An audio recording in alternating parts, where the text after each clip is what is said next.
नमस्कार दोस्तों, मेरा नाम है विमल सिंह। बालाजी स्टडी अड्डा में आप सभी का स्वागत है। यूपी टेट 2026 जो जुलाई माह में 2, 3, 4 तारीख को आपकी परीक्षा हुई है। ऑब्जेक्शन कैसे करना है, उसका क्या सही तरीका है, उसको लेकर के इस वीडियो में हम बात करेंगे। क्योंकि यहाँ पर आपको सपोर्टिंग डॉक्यूमेंट भी लगाने हैं, तो एससीईआरटी, एनसीईआरटी का ही सोर्स आप लगाइए। ऐसा ना हो कहीं से स्क्रीनशॉट लेकर के या कोई भी आपने तैयारी वगैरह की उसका कोई भी स्क्रीनशॉट लेकर के या एआई वगैरह का यूज करके आप उसका स्क्रीनशॉट लेकर के लगा दें, तो वो मान्य नहीं होगा। पहले के भी यूपी टेट में अगर आप बात करें तो उसमें तो क्लियर तरीके से मेंशन भी किया जाता था। यहाँ पर लॉगिन करेंगे तो उसमें मेंशन तो नहीं किया गया है, पर आपको ये चीज हमेशा जानकारी होना चाहिए कि हमेशा प्रमाणित स्रोत के आधार पर ही आंसर जो है वो बदलते हैं। इस वीडियो में हम प्रमाणिक स्रोत की भी बात करेंगे, पर सभी की नहीं बात करेंगे, एज अ एग्जाम्पल की बात करेंगे। एक क्वेश्चन यहाँ पर जो उस व्यंजन वाला आया था ना, इसको ही लेकर के हम आपको पूरा प्रोसेस स्टार्टिंग से बताते हैं। बाकी तो सभी चीजें कॉमन ही रहेंगी, पर जो स्रोत है वो बदल जाएंगे। तो सबसे पहले तो आपको यूपी टेट की जो ऑफिशियल वेबसाइट है उस पर लॉगिन करना है। लॉगिन करेंगे तो इस तरीके से रोल नंबर और जन्म तिथि आपको ये जो है वो एंटर करना पड़ेगा। एक चीज ध्यान दीजिएगा, 8 जुलाई 2026 यहाँ से आपका ऑब्जेक्शन के लिए तारीख स्टार्ट हो गई है और आपका ये चलेगा कब तक? तो 14 जुलाई 2026 तक जो है वो चलेगा। और आपका 3-4 दिन का ही समय रह गया है, तो ये मत सोचिएगा कि बाद में कर देंगे, हो सकता है वेबसाइट में कुछ दिक्कत आ जाए। तो जो चीज करनी है वो आपको करनी है, इसलिए लास्ट समय का इंतजार बिल्कुल भी ना करिए। पर ये भी है कि जल्दबाजी भी नहीं करनी है। तो यहाँ पर आप अपना रोल नंबर और जो डेट ऑफ बर्थ है उसको जब एंटर करेंगे, तो सबसे पहले आपकी जो भी पर्सनल डिटेल है वो यहाँ पर आ जाएगी, जैसे रोल नंबर, सब्जेक्ट, एग्जाम। जैसे ये मैं आपको एक एग्जांपल जो दिखा रहा हूँ, वो 3 जुलाई 2026 को आपका जो पेपर हुआ था प्राइमरी का, और उसकी सेकंड शिफ्ट थी। इसको लेकर के सबसे पहले कुछ इंस्ट्रक्शन इस तरीके से दिए जाएंगे कि जो भी यहाँ पर आंसर दिए जा रहे हैं, क्लियर तरीके से लिखा है कि मास्टर प्रश्न सेट इसके अकॉर्डिंग है। ऐसा ना हो कि आप अपने पेपर के अकॉर्डिंग देख लें कि हमारे पेपर में तो कुछ सीरियल दूसरा दे रखा था, यहाँ पर तो है ही नहीं। इसका अपना सीरियल फिक्स है, आपको अपने पेपर में क्वेश्चन को ढूंढना है और अपने पेपर में ऑप्शन का भी सीरियल ध्यान रखना है। क्योंकि आपने ऑप्शन अपने पेपर में कुछ और लगाया होगा, यहाँ पर उसका सीरियल कुछ और होगा, इसलिए इस चीज का भी आपको ध्यान रखना है। तो यहाँ पर मास्टर सेट प्रश्न का क्लियर तरीके से मेंशन किया गया है। यहाँ पर आपको सबसे पहले टिक करना है, उसके बाद I accept proceed to question वाले यहाँ पर जो है प्रश्नों पर जाएं, इस पर जो है वो आपको बढ़ना है। आगे बात करते हैं तो अगला पेज इस तरीके से आएगा, जहां पर आपकी डिटेल होगी, कैंडिडेट डिटेल होगी, और उसके नीचे यहाँ पर देखेंगे तो ऑब्जेक्शन विंडो लिखा है क्लोज इतने समय में हो जाएगी। ये वो समय है, जैसे ही आप लॉगिन करते हैं उसके बाद से समय स्टार्ट हो जाता है। क्योंकि 120 प्रश्न है, तो आपको एक अच्छा खासा समय दिया जा रहा है कि आप एक बार में ही एक से ज्यादा अगर क्वेश्चन को वहां पर चैलेंज करने के लिए सेव करना चाहें तो कर सकते हैं, फिर बाद में सबमिट करना चाहें तो कर सकते हैं। तो ये यहाँ पर जैसे क्वेश्चन आपके जो खुल करके जो भी क्वेश्चन आएंगे, जैसे ये पहला क्वेश्चन खुला हुआ है इंग्लिश, हिंदी और इंग्लिश में, यहाँ पर हर क्वेश्चन के नीचे गिव ऑब्जेक्शन का ऑप्शन आपको इस तरीके से जो है वो दिया जाएगा कि जो भी क्वेश्चन पर आपको ऑब्जेक्शन करना है, जैसे आपको पहले पे ही करना है तो आप यहीं पर क्लिक कर देंगे। मान लीजिए पहले पर नहीं करना है आपको, तो आपको करना है ये प्रश्न जो कि है हमारा 65 नंबर, कि इनमें से उस वर्ण कौन सा है। ये ऑप्शन थे चारों और आयोग ने इसका आंसर जो है वो ना जो है वो दिया है। पर आपको पता है कि इसका आंसर ना नहीं होगा, श होगा, क्योंकि उस वर्ण सा श श ह 4 होते हैं। तो यही जो है, ये आपका जो क्वेश्चन है इस वाले पेपर में वो संस्कृत पोर्शन में आया था, हिंदी में नहीं आया था, इस चीज को ध्यान दीजिएगा। संस्कृत में क्वेश्चन देखिए, अगला 66 है ना, गायिका शब्द का प्रथमा व्यक्ति एकवचन। तो ये क्वेश्चन संस्कृत में आया है। तो इस चीज का मैं आपको इसलिए क्लियर तरीके से बता रहा हूँ कि जो आप प्रमाणिक स्रोत दीजिए वो संस्कृत की ही किसी पुस्तक का दीजिए, हिंदी का मत दीजिए। देने को हिंदी का भी दे सकते हैं, क्योंकि उस वर्ण तो लगभग सभी में ही, हिंदी में भी वही है और आपके संस्कृत में भी वही है। फिर भी अब कोशिश कीजिए जौन सा विषय है उसी विषय की अगर पुस्तक का आप देते हैं प्रमाणिक स्रोत। वैसे तो बहुत सी जनरल नॉलेज है तो उसमें भी प्रमाणिक स्रोत का आप उपयोग कर सकते हैं, पर अगर एससीईआरटी एनसीईआरटी का दे रहे हैं उस बेस पर, तो जैसे यहाँ पर गिव ऑब्जेक्शन पर आप जाकर के जो है वो क्लिक करेंगे। सबसे पहले जब आप इस पर क्लिक करेंगे तो इस तरीके से आपका यहाँ पर सबसे पहले खुल करके आ जाएगा। यहाँ पर क्लियर तरीके से लिखा है सपोर्टिंग जो डॉक्यूमेंट है वो मैंडेटरी है, उसको आप खाली बिल्कुल भी नहीं छोड़ सकते हैं। एवरी ऑब्जेक्शन मतलब सभी ऑब्जेक्शन के लिए। ये क्वेश्चन आपका आया, ये आंसर है। सबसे पहले यहाँ पर पूछेगा ऑब्जेक्शन टाइप क्या है, ये सबसे पहले समझिए कि ऑब्जेक्शन टाइप में अलग अलग क्या है। सभी उत्तर विकल्प गलत है, मतलब उन 4 ऑप्शन जो दिए हैं उनमें से कोई आंसर ही नहीं सही है, उस कंडीशन में आपको सेलेक्ट करना है। एक से अधिक उत्तर विकल्प सही है, कोई कह रहा है कि नहीं इसका हमने बी लगाया था, आयोग ने आंसर ए दिया है, पर ए भी सही है और बी भी सही है, मतलब एक से अधिक आंसर की कैटेगरी में आप इस वाले ऑप्शन को सेलेक्ट करेंगे। दिया गया उत्तर ही गलत है, जैसे कि इस वाले प्रश्न में देखने को मिल रहा है कि उस वर्ड का ना दिया गया है, जो कि आंसर गलत दिया है उन्होंने, तो उस कंडीशन में की आंसर इज रॉन्ग वाले पे सेलेक्ट करेंगे। एक और भी दिया गया है, context change due to difference placing punctuation. मान लीजिए कि अगर आप जो कॉमा है, पूर्ण विराम है, इस तरीके के जो होते हैं, इनका उपयोग किसी भी सेंटेंस में करते हैं तो उससे अर्थ बदल जाता है। तो अगर इस तरीके से अर्थ बदल चल जा रहा है विराम चिन्ह के गलत स्थान के कारण, ऐसा कोई क्वेश्चन है जिसको आपने कुछ और समझ के कुछ और आंसर दे दिया है, उसके लिए यहाँ पर ये आप सेलेक्ट करेंगे। और मान लीजिए इसमें से कोई आपको नहीं समझ में आ रहा है कि कौन सा करना चाहिए, तो लास्ट आपका कोई अन्य त्रुटि भी एक ऑप्शन में आपको इसलिए दिया गया है, जिसमें आप क्लिक करके फिर अब अलग से डिस्क्रिप्शन तो खुलेगा ही, उसमें भी टाइप कर सकते हैं। अब मान लीजिए जब आपने क्लिक कर दिया इस वाले पे टी आंसर इज रॉन्ग, तो उसके बाद अगला जो ऑप्शन आपको देखने को मिलेगा वो देखने को मिलेगा कैंडिडेट का आंसर, कि कैंडिडेट ने खुद क्या लगाया था। तो कैंडिडेट ने शाह जैसे मान लीजिए पहला लगाया था, तो हमने यहाँ पर ए वाला ऑप्शन सेलेक्ट कर दिया।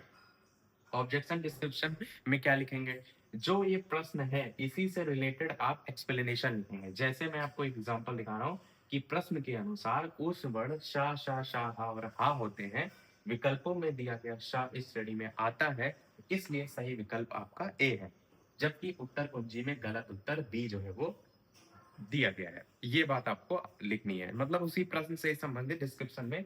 और एक चीज ये भी है कि यहाँ पर अगर थोड़ा सा गौर करेंगे तो 2000 कैरेक्टर तक आप लिख सकते हैं, तो काफी आपको लिखने का यहाँ मौका दिया जा रहा है, क्योंकि मैथ वगैरह में तो अब शॉर्ट में तो लिखना मुश्किल हो जाता है, क्योंकि ये जो लिखा गया है वो 172 कैरेक्टर में ही लिखा गया है, तो 2000 कैरेक्टर तक ऑप्शन दिया जा रहा है। अब ज्यादा इसमें नहीं लिखेंगे तो आगे तो सपोर्टिंग डॉक्यूमेंट है ही आपके पास ऑप्शन, उसमें तो आप अपलोड कर ही सकते हैं। तो यहाँ पर अगला जो ऑप्शन होगा अपलोड सपोर्टिंग डॉक्यूमेंट, यहाँ पर आपको क्लियर तरीके से बताया गया है कि आप क्या क्या अपलोड कर सकते हैं। तो कोई जेपीजी फॉर्मेट वाली, मतलब कोई भी फोटो अपलोड कर सकते हैं, या फिर पीडीएफ भी आप अपलोड कर सकते हैं। अब यहाँ पर समझने वाली बात यह है कि अगर आप जेपीजी फाइल अपलोड करेंगे तो एक ही फोटो अपलोड कर सकते हैं। मान लीजिए आपने यहाँ ब्राउज में जाकर सेलेक्ट किया कोई फोटो, और आप चाहते हैं 2 फोटो अपलोड करना, तो 2 नहीं होंगी। एक जैसे अपलोड करने पे क्लिक करेंगे, यहाँ पर वो फोटो बन के आ जाएगी, मतलब लिख के उसका नाम आ जाएगा। जैसे दूसरी सेलेक्ट करेंगे तो पहली वाली हट जाएगी, दूसरी आ जाएगी। इसलिए आप क्या करिएगा, अगर एक से ज्यादा आपको चाहिए फोटो अपलोड करने के लिए, तो पीडीएफ का आप अपलोड कीजिएगा। मैं अभी आपको दिखाता हूँ आगे, मैं आपको पहले बेसिक समझा रहा हूँ। तो पीडीएफ अपलोड कीजिएगा, वहां पर एक से ज्यादा जो पेज है उनको कंबाइन कर दीजिएगा और फिर यहाँ पर अपलोड कर दीजिएगा। और ध्यान दीजिएगा कि जो फाइल का साइज है वो 1 एमबी से ज्यादा नहीं होना चाहिए। अब बात करते हैं सबमिट ऑब्जेक्शन से पहले कि आपको किस तरीके से जो है यहाँ पर ढूंढना है। जो मैंने आपको ये संस्कृत वाला क्वेश्चन दिखाया, इसको आपका ये जो बुक है ये एससीईआरटी की है। कोशिश कीजिए जो सरकारी किताबें होती हैं जैसे एससीईआरटी या एनसीईआरटी, इनका अगर आप सोर्स लगाएंगे तो वो प्रश्न का आंसर 110% चेंज होगा। अगर आप कोई भी बुक ले लेंगे, संभावना उनकी भी रहेंगी, पर ये जो होता है ऑथेंटिक सोर्स जो है वो माना जाता है। तो ये एससीईआरटी का संस्कृत ट्यूशन कक्षा 6 की पुस्तक है ये। इस पुस्तक के अंतर्गत जब आप देखेंगे तो ये हमारा चैप्टर है व्याकरणम।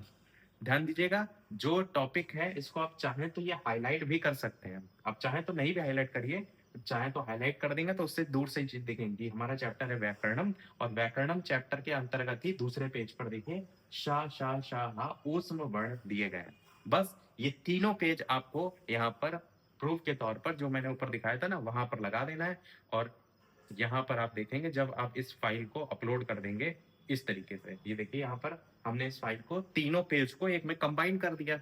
उसके बाद यहाँ पर संस्कृत ट्यूशन कक्षा 6 वाली पीडीएफ को यहाँ पर हमने अपलोड कर दिया। मैंने बताया कि अगर आप फोटो अपलोड करेंगे तो तीनों एक साथ नहीं कर पाएंगे, तो आप इस तरीके से पीडीएफ भी बना सकते हैं। पर एक आइडिया और भी है क्या, कि अगर आप ये पीडीएफ नहीं अपलोड करना चाहते हैं, आप फोटो ही अपलोड करना चाहते हैं, तो एक ही फोटो में आप सारी जानकारी लिख दीजिए, वो भी कर सकते हैं। वो भी मैं आपको दिखाता हूँ कि कुछ इस प्रकार से कि आपने इसी पेज का स्क्रीनशॉट लिया और इस स्क्रीनशॉट के बगल में इसको हाईलाइट हमने कर दिया, और इसके बगल में सारी डिटेल लिख दी। क्या कि पुस्तक का नाम क्या है, तो संस्कृत ट्यूशन है, संस्था कौन सी है, तो एससीईआरटी उत्तर प्रदेश, कक्षा कौन सी है, तो कक्षा 6 की किताब है, अध्याय मतलब चैप्टर कौन सा है, तो व्याकरणम वर्ण परिचय करके ये हमने इस तरीके से। तो एक सिंगल फोटो में ही हमारी सारी चीजें आ गई। तो आप इस पेज को भी एज अ फोटो अपलोड कर सकते हैं, या तो वो पीडीएफ कंबाइन करके तीनों पेज को अपलोड कर सकते हैं। दोनों ही तरीके अपने आप में सही है, क्योंकि यहाँ पर जानकारी सारी है।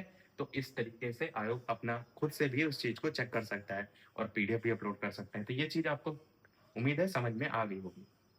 अब आप जब आप इसको अपलोड कर देंगे, उसके बाद सबमिट पर क्लिक करेंगे। मैं आपको यहाँ पर दिखा भी देता हूँ। इसके नीचे ये लिखा है ना सबमिट ऑब्जेक्शन। जब आपने अपलोड कर दिया, उसके बाद सबमिट ऑब्जेक्शन पर क्लिक करेंगे। सबमिट होने के बाद आपको जो पेज है वो इस तरीके से जो है वो दिखाई देगा। ये आपका पेज खुल जाएगा। जहाँ पर जो आपने क्वेश्चन अभी गिव ऑब्जेक्शन करके खोला था, 65 में गिव ऑब्जेक्शन वाले से ऑप्शन हट जाएगा। व्यू ऑब्जेक्शन और डिलीट ऑब्जेक्शन, बस 2 ही ऑप्शन बचेंगे। व्यू ऑब्जेक्शन पर क्लिक करके जो आपने ऑब्जेक्शन किया है उसको देख सकते हैं। डिलीट वाले से आप अभी डिलीट भी कर सकते हैं, अभी पूरी तरीके से फाइनल सबमिट नहीं हुआ है। तो व्यू ऑब्जेक्शन पर जैसे आप क्लिक करते हैं तो इस तरीके से ये पेज खुल जाएगा। व्यू ऑब्जेक्शन पर क्लिक करने पर जहां पर ऊपर क्वेश्चन दिया होगा, आपने ऑब्जेक्शन टाइप जो सेट किया है वो दिया है, कैंडिडेट का जो आंसर है वो दिया है, और ऑब्जेक्शन डिस्क्रिप्शन जो आपने दिखा है वो, और साथ में जो अटैचमेंट है वो भी नीचे ही इसमें आ जाएगा। तो यहाँ से आपने जितने ऑब्जेक्शन किए हैं उनको आप इस तरीके से उस क्वेश्चन पर जाकर के भी देख सकते हैं, और दूसरा तरीका भी यहाँ पर दिया गया है, और वो है आपका ऑप्शन। यहाँ पर देखेंगे, ये लिखा हुआ है व्यू क्वेश्चन एंड आंसर। अच्छा, और इसी के बगल में व्यू ऑब्जेक्शन क्वेश्चन दिया है, इस पर क्लिक करके भी देख सकते हैं। मैं यहाँ से दिखाऊंगा, पर मैं आपको एक चीज और बता दूं कि जो क्वेश्चन सारे आएंगे सबसे नीचे 150 क्वेश्चन पे जब जाएंगे सबसे लास्ट में, तो सबसे नीचे सबमिट ऑब्जेक्शन का ऑप्शन आएगा। मतलब जब आपने सारे टाइप के क्वेश्चन को सेव कर दिया है, मतलब आप 10 क्वेश्चन पर करना चाहते हैं, तो गिव ऑब्जेक्शन पर जाकर एक एक क्वेश्चन, आपने 10 क्वेश्चन टोटल ऑब्जेक्शन कर लिए हैं, सबसे लास्ट में आपको वहां पर सबमिट करना है, क्योंकि सबमिट पर जब आप क्लिक कर देंगे फिर आपको एडिट का कोई मौका नहीं दिया जाएगा। तो ये सबसे आखिरी में करना है, पहले इसको सबमिट नहीं करना है, इस गलती को आप मत कीजिएगा।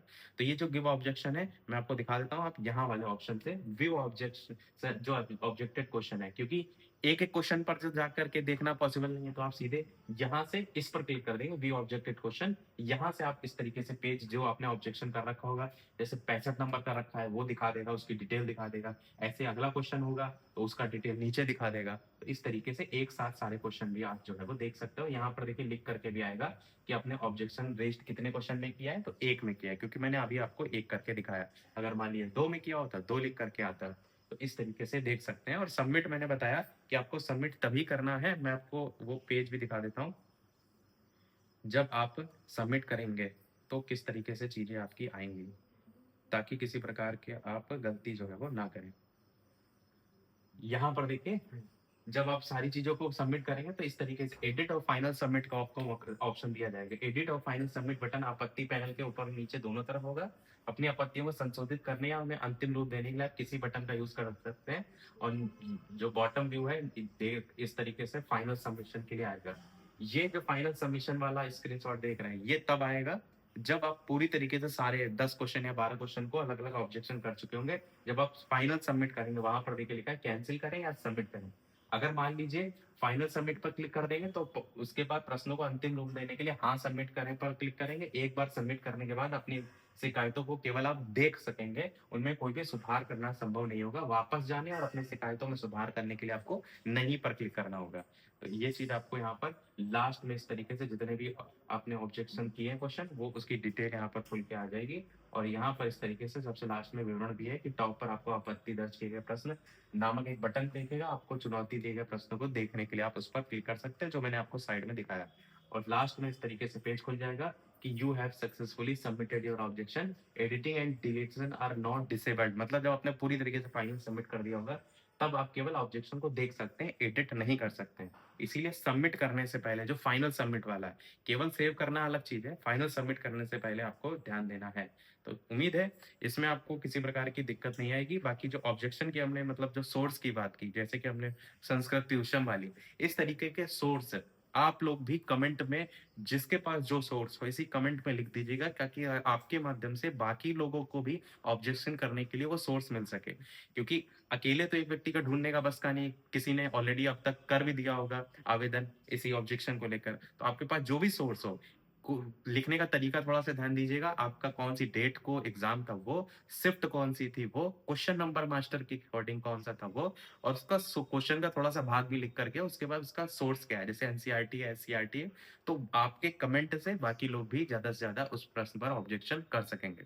उम्मीद है चीजें आपको क्लियर हो गई होंगी। फिर भी यदि आपका कोई प्रश्न रह गया हो तो कमेंट में अवश्य पूछ लीजिएगा। वीडियो लाइक शेयर सब्सक्राइब अवश्य कीजिएगा। मिलते हैं फिर अगले वीडियो में, तब तक के लिए सभी को नमस्कार, जय हिंद।